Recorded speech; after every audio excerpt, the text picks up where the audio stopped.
Thank you for tuning in to another week of Help Nobody Told Me. I'm Jasmine Shapiro, here with my co-host and business partner, Shannon Johnson. And we are realtors here in the Chicagoland area. We work with Berkshire Hathaway Home Services of Chicago. And today we have a very interesting subject because we all know someone in our lives who we love and care about, and oftentimes as they grow older, we feel they might not be quite as safe out there on the roads driving as they used to be. So if you've been thinking about this, this might be the episode for you, because we have Jim Lyman with us, and he is a volunteer with the AARP, and he actually teaches a class in safe driving for seniors. I do. Did you even know that existed, by the way? So Jim, tell us a little bit about how you got involved in this and what you do with the AARP. Yeah, you were an architect for most of your career, right? Yeah, that doesn't seem to make a lot of sense of why an architect would get involved in something like this, but that's because most people, I think, don't have a really good idea of what being an architect is. They think of it as the cape and the big broad brush and making these beautiful buildings, and that's part of it, but it's not all of it. And so a lot of us think of that we're really making a contribution to the world by creating buildings. Like my specialty was hospitals and research facilities. So in a sense, I thought of my job as being an opportunity to create things for people to make their lives better. And in that sense, this driver safety thing is the same sort of thing, where I'm trying to help make people's lives better and longer by teaching them how to drive properly. So it's a lot of helping others. And I also like the teamwork aspect of architecture. There's nothing about architecture that everybody knows everything about. You have to get a group of people together working on it together. And the same way with driver safety, we have so many different people involved in it, from the researchers at the beginning to figure out what's the best thing to do, to the 4,000 instructors like myself across the country who are helping seniors learn how to do this, and also the training and support staff that teach us and keep us up to date and create all the materials that we use. And you're with AARP, right? Right, I'm an instructor, a volunteer instructor. All of us instructors are volunteers, and we all are working because we think it's a good program. It's a good thing to do. And so tell us, what exactly is the AARP driver safety program and how does it work? Well, most people know that AARP is this big umbrella organization that is focused on seniors and is to help make their lives better. And so our driver safety program is a piece of that that's focused on driver safety. It's been around for a long time, but it is has a lot of different kinds of things we do. They're mostly related to education. Some of them are like, I teach an in-person course, but we also have courses that are online, and we have courses that are can be done over Zoom with people. So they come about in lots of different ways. So is it a class you teach in person, in classroom? Right, yes, Okay. yes. We get a publicly available classroom, like in my case, teach at a library. And libraries have a lot of these classrooms that are available, and so we use that, and that works very well. So do you have to be a member of AARP in order to sign up for your driver safety class? No, you don't. Okay. You get a discount Okay. if you are a member of AARP, Okay. but you don't have to be. So I Yeah. think that's important for our listeners right, to know. Yes. Yeah. So I teach the basic course. That is to say, it's the 8-hour course that gets you the discount. But there's a lot of other courses that are also we teach as well, like that are specifically focused on things like electric vehicles or the latest car technology, those sorts of things. Well, and we don't think about that, but all of the technology now could be very confusing for a senior who may not be very tech savvy. Let me tell you, it's confusing for a lot of people. Yes, it's confusing for me. Yes, I don't use half the technology technology on my car. Right. Yeah. And that's one thing we try to overcome, is to get people to use it. I mean, they spend who knows how much, tens of thousands of dollars on a new car, and then they let a lot of that stuff. And we know of statistics show that the use of this is just, I mean, a couple of these things might reduce accidents by 50%. I mean, they're amazingly effective if used. You know. Yeah. Right. Yeah. It isn't. That's why they put all this research into creating these things. Absolutely. So you mentioned that driver safety is a huge national concern. Oh yeah. Yes. So can you walk us through some of the eye-opening statistics about accidents and driving risks, especially among older adults? Yeah. Well, the one that really blew my mind was $240 billion a year is lost every year because of accidents, because of car accidents. Wow. That is a huge number. That was with a B. That's with a Billion. B. Yes, that's with a B. And just traffic accidents and all the costs associated with that. And in addition, which you can't really factor into that, but 40,000 lives are lost every year because of traffic accidents. And then it's hard to even count the number of injuries and the changed lives that have occurred because of loss of people or loss of capabilities. And when you look at it from the senior point of view, 60 to 95% of the fatality rate is bigger than for other people. In seniors. And seniors. And it's not necessarily because they get in more accidents, it's because their bodies are more fragile.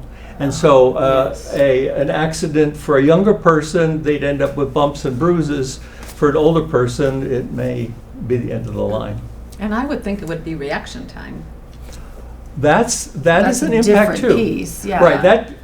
There are things like that cause more accidents, but just looking at the fragility of the person is that kind of things. Okay. And the best, or depending on how you look at it, the best or the worst part about it is that 90% of accidents are preventable. That's why they're called accidents. You know, they shouldn't happen in most cases, and they do. And why is that? Well, not to put the blame on seniors, there are 40 million seniors driving with driver's licenses. Okay, and they all. So when we say senior, 65, is that the number we're using? Yeah, like 65. Okay. Yeah, okay. And so but they learned to drive 50 years ago. And in some of my classes, I ask them, hold up your hand if you've, when was the last time you were driving? And some of them haven't taken a driver's lesson since they did it at 16 and they got their license. Wow. Makes sense. Yeah. And people think, well, okay, I've been driving for 50 years. I should know what I'm doing, right? Well, that's not always the case. But when they renew their license, because it expires, they have to renew it, don't they have to take a driver's test? Not if it doesn't expire. Not always. There Is it are past times 80? That's changing in Illinois.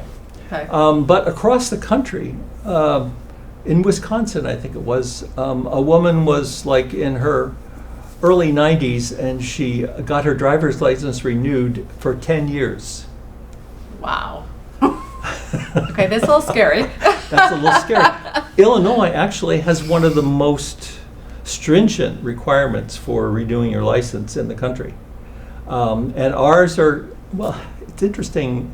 They did a study over COVID. It's sort of one of those inadvertent studies because they stopped giving the tests when COVID came along, because who wants to be in a car with another person for 15 or 20 minutes for a test? Right. So they stopped giving tests, but then they checked before and after, and they found out that giving the test made no difference in the accident rates. Really? So they're now actually raising the age at which the tests need to be taken for seniors.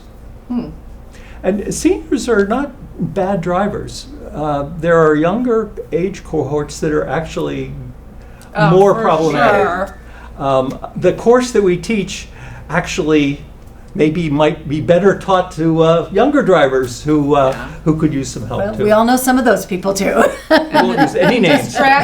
Distracted driver too, right? Yes. With the Yes. texting and there's that too. There's not a day goes by that you're not driving down the road and you see someone maybe stop suddenly or not start when the green light goes on, and you look next to you and lo and behold they have a cell phone in their hand, and you're like, can you just put that down while you're driving, please? Distracted driving is a big problem. Huge. Who knew? We never knew that would be an issue. Right. So what makes driving more challenging as we age? Well, it's actually more challenging for everyone, as we've talked about. There's so much out there that makes driving challenging in general. The traffic is crazy. Yeah. The distractions, mentioned cell phones, among other things, are so much more available and usable, and eating and the things you see people do in cars, when they should be driving. Also, speeds. The speeds are getting higher and higher, I think. Why is that? People want to get places, and I got places to be. I got things to do. I hate driving around Friday evening when everyone's just gotten out of work and said, I'm out of here, I want to go home and have some fun, or whatever. But then you're in rush hour traffic and you're in gridlock. Oh yeah. So, and of course everything's more complex, whether it's the roads or the cars or life in general. All that everyone has to deal with. But going back to the training that drivers get, they get a lot of it in school when they first get their license. Yeah. But then for these seniors, it's been 50 years. Yeah. So a lot has changed in 50 years. Yeah. And they've picked it up by osmosis, in some ways. And some people are more attentive and others are not so attentive. But they picked up some stuff, and so they're not really as up to date as they would be if they had just had the courses. And then finally, people, as they get older, they change themselves. Their reflexes aren't as fast, as you were mentioning earlier. Their mind processing, isn't as fast. They can't see as well. Their physical limitations, they can't, turn that wheel as fast as they used to be able to do it. And then medications. A lot of seniors are taking medications that have significant impact on their ability to drive. And then when you couple that with the fact that they have maybe have multiple medications with overlapping kinds of issues that are hard to predict. Right. So that all adds up to a really complex, difficult challenge for seniors, for sure. That makes sense. So AARP's program, it's been around for 45 years. Yeah. But what makes it so effective and different from other driver's refresh courses? Well, it is focused on refresh. We're not teaching people to drive. Mercifully, driving around in cars and people is not, I didn't sign up for that. So it's focused on that particular part of it. And it's based on strong research from MIT and Yale and the Federal Highway Administration. A lot of places have put our information in and actually created a guidebook for us that that looks like this. I mean, it's a pretty good size pack of information. We have the Smart Driver here. Guidebook. Right, and we encourage everyone gets a copy of this, and I encourage them to go, as we go through the course, to mark down the parts that would be particularly useful for them. But it's like a manual of how to drive better. And AARP has put that together because they know seniors. I mean, they have a long history of creating courses for seniors. So they know what seniors are interested in, how they want to learn these things. And so that helps them target it for this particular group. And then there's people like me who are seniors themselves. And we've been through a lot of what they've been through, or going through it, let's say. And so we can relate to that, and they can relate to us. We can share experiences back and forth. I'm not lecturing to them about what they need to do from a book. This is like, I have a lot of good anecdotes about sharing life experiences. Exactly. So it feels more comfortable. Yeah, for sure. Right. So I'm sure there are a lot of different topics and skills that are covered in the course. Are there any in there that are a little surprising to the participants when they go, oh, I'm surprised that that's in the course? Yes, I think so. And I'm thinking back to when I first took the course, what sort of impressed me. And one of those was the idea of planning to drive. I mean, it's so easily, particularly with cell phones and whatever, that you just kind of hop in the car, pull away from the curve, and where are we going to go now? And so one of the things we try to teach people is to think about where you're going to go and how you're going to get there before you start. So, for instance, obviously Google Maps or whatever mapping software, you can find out what's the best way to go. And you can think about, do I really need to go now or should I be going later? Check the time and it's rush hour. Can I just maybe go tomorrow or go later tonight or something? Is it daylight or nighttime? Right. Which can Exactly. be another trigger for seniors with. Exactly. I'm not 65 yet, but the lighting affects. It affects my eyes everybody, already, but seniors even more so, yes. So avoiding problems is what I sort of focus on. Because if you don't put yourself in that situation, the fact that you can't see very well at night isn't going to be a problem. Right. Okay. And then communication between drivers. One of the things that I try to get across is the idea of driving is a group project. I mean, you're only as good as the weakest link on the road. And so we want to try to make it easy for other people to drive as well as ourselves. So, for instance, there's a reason they have brake lights. That indicates that the car ahead of you is going to slow down or stop, so you can, okay, now I'm paying attention, I can react to that. Or turn signals. One place that you really should use turn signals that is kind of hard to think about is when you're pulling out of a parking space, like parallel parking. You should really put on your turn signal to indicate that you're coming out, as opposed to just showing up in the lane with cars that are coming by and may not be paying such close attention. So that I actually knew that. Do you know why I know that? Because I lost that point on my driver's exam when I was 16 years old, and I will never forget it. They're still checking that out. Yes. Yes. And then the one that I thought was really unusual was that if you run into some problems on an expressway and your car's not working, you're pulling over to the side of the road, you may actually be better staying in the car with your seatbelt on rather than getting out of the car, which is a natural kind of thing to do, because you're safer in your car if something happens. I mean, your car is made, I don't want to say it's made to be run into, but it will protect you if it is, where if you're standing out there by yourself along the side of the road, you have no protection at all. Right. Absolutely. So what would you say to someone who's hesitant to take the course? Maybe they feel like, I've been driving for decades, I don't need to take the class. Like, what would you say to them? Well, looking at somebody who's been a long time since they took the course, okay, we talked about this a little. Mm-hmm. The driving environment and best practices have changed since you first took the course, since you first learned to drive. Now you've picked up some things, but maybe there's others you haven't picked up. So maybe you need to kind of brush up on things. And also the point of you have changed. You're a different person than you were when you were 16 and 17 years old, 50 years later. Mm-hmm. You need to drive differently too. You can get away with a lot of things when you're young. But when you're older, it may not be so easy. So there's a good reason to do it. Costs, sometimes people worry about the cost or spending the time, but if you look at the cost of one accident, easily pays for Right. a lot of courses that you could take, and if you could avoid just one accident, you've more than paid for yourselves.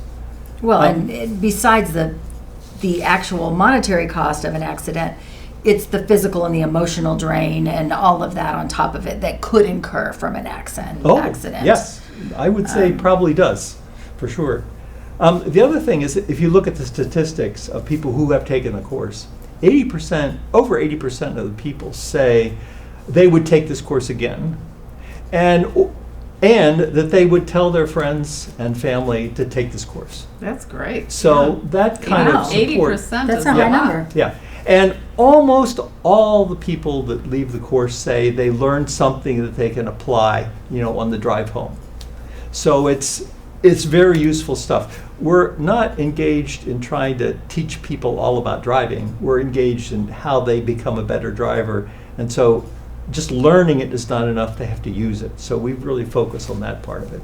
Well, and it's the small changes that can make a big difference, it sounds like. If I can immediately apply this when I get in my car, Yeah. those are small changes that are going to make a big difference. Yes, and part of this is just changing the way you do your mirrors. That is an amazing kind of thing. But it's something you do, you set up, and you're good to go, and it makes a big difference. So, Okay, so the topic I really want to talk about is how do adult children talk to their parents or somebody who's older that they know they should not be driving anymore. And this person is determined to maintain their independence. That is a really difficult situation. So challenging that not only do we cover this in our 8-hour standard course, but we have a special course called We Need to Talk. In fact, I think I brought a brochure along about this. We Need to Talk, that's specifically geared to how you do these problems. Unfortunately, the people that do that are usually not the ones who want to talk about it. Exactly. So, or when you talk about it with them, they say they're fine. yeah. I'm Yes. fine. Yes. Okay, I won't drive at night. I won't drive when it's dark out. Uh-huh. I'm fine. Mhm. Well, part of it, there is some sort of care and respect that you're critical to do this. So you're not going to get in there and just say you got to stop driving now and have them agree to it. It's not going to be that easy. But what if you As caught them doing something horrible driving? Yes, the idea is you don't wait till the last minute. You start some conversations earlier, and actually you maybe involve the whole family. So you're identify that there could be a problem here. Sit down with the family and chat about what's happening, what have you seen, what have I seen. You have to evaluate the situation, and that once you have that, then you think about how can we address this, and in particular, who's the messenger who's going to bring this. Often it's a spouse. Sometimes the spouse is the best person to do that. Sometimes it's a doctor. Sometimes one of the kids can do it, but maybe not always. It has to have a special relationship. Right. But you start kind of slow, and you don't necessarily talk about, you've done something wrong. You talk about, did you read about that accident in the paper last night? Wasn't that terrible? And so you have this discussion. And that gets, at least start talking about it. And it may take a while to do that. But you want to avoid a defensive behavior on the parents' part of saying, "I don't want to talk about this." You want to just gingerly mention it, and you have to play it by ear. There's no particular thing. But this course that we talked about, that we give, actually has some play acting and how you go about doing that, and some examples of how it works out. So I would recommend anyone who is enmeshed in that sort of point in their life that taking that course would be a good thing. It's available on the website. You can find out about it there. And you do deal with a lot of different personalities. I know in my own family, my father was starting to have some issues with blacking out, and he immediately was like, "I'm having issues. We can't figure out why I'm blacking out. Here's my keys. I'm not driving anymore. It's not safe." You're so lucky. And so that was lucky. My mother wanted to keep driving, and I looked at her doctor and I said, "You're going to walk in there and tell her she can't drive anymore." As she's going to argue with me. We're not doing this. Well, so the doctor was like, "You can't do this." Yeah. Particularly with a spouse, it's difficult to make that transition, because if you're the only one that still can drive, Right. then you feel, if I give up driving, now we can't do the stuff. Right. And so there's sometimes you have to get over that part of things. Or maybe they do Meals on Wheels, and if they stop driving, they'll have to stop volunteering on doing that, which may be an important part of their life. Yeah. So knowing kind of what's all behind it is a good place to start. Right. Well, and I think maybe kind of having some avenues of other things. Maybe they can't drive for Meals on Wheels but maybe there's a way they can go and help prepare meals. There's other ways that they can still contribute. Thinking outside the box. In a different way. That's definitely, that's the way to do it. I think that's helps them relinquish that control and still feel like they have that independence. Right. There are other ways to get around too. You don't have to drive. Right. I mean, we grew up driving and valuing that independence of being able to go wherever, whenever we want to go. But there's other ways to get places. And some people might not have thought about those things or know how to do them. I mean, everybody hears Uber this and Uber that. If you've never used Uber, right? It's a verb now. Yes. Yeah. So what you could do is you could teach them how to use Uber or a taxi or whatever, how to get to the, where do the buses come anyway, and how do they get there, and map things out for them.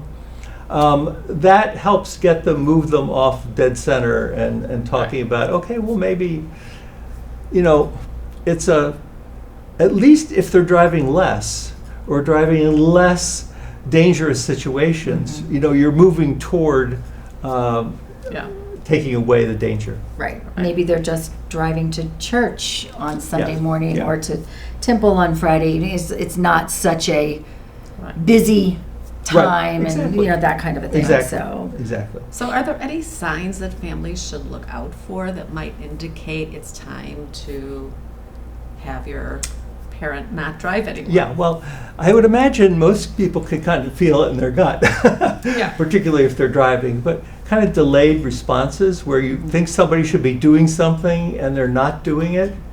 They're not paying attention, they're going too fast, they're going too slow.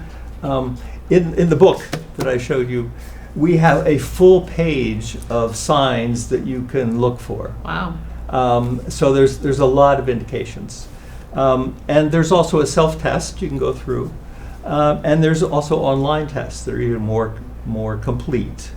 I took the test myself, and it gets sort of assessing where your capabilities are, and you can compare that with your parent or whatever to see, because none of us drive perfectly, all of us have issues, absolutely. And it's nice to be able to talk from a little bit of experience in something like that. I have a 16-year-old son, and when he catches me and my hands aren't on 10 and 2, he calls me out.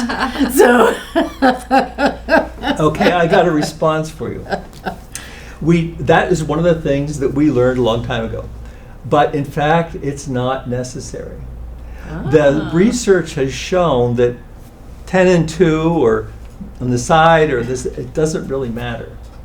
It doesn't necessarily make it safer or not. So I can drive with one hand? Can I drive? 2 hands. Oh, I still 2 have hands. two. No. Oh, 2 hands, but wherever it's comfortable. Exactly. Okay. The important thing is to be comfortable and be in control. This is comfortable. Well, Can you put 2 this hands on though.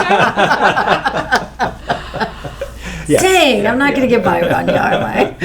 No. So is there a story or a moment we can close out with that you can share that you were teaching and it really stuck with you?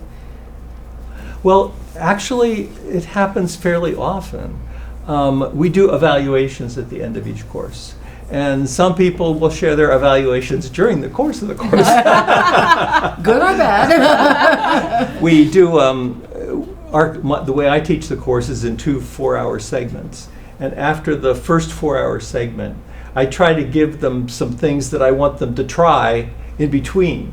And so a lot of them come back and say, that adjusting the mirrors thing you told me about, that really works. I'm going to do that from now on. And it's that kind of feedback where they say they've learned something, and I know that it's going to be helping them. Yeah. So that makes me feel really good. I love that. That's amazing. Well, we have learned quite a bit today. Thank you so much, Jim, for joining us. I'm not happy about it. Yes, and we will put all of the contact information to AARP, everything that you've provided. We will put it in our show notes. Okay. Great. And this was a great segment. Yeah. And it's a very important issue because we want everyone to be safe out there on the roads, regardless of how old you are. If you're 16 or you're 86 or 96, we want you to be safe and drive appropriately regardless. Yeah. So That's what we're in it for. Yeah, That's right. Thank you so That's much right. for joining us, and tune in next week for another episode of Help, Nobody Told Me. And if you find this episode particularly helpful, please share it and subscribe and like.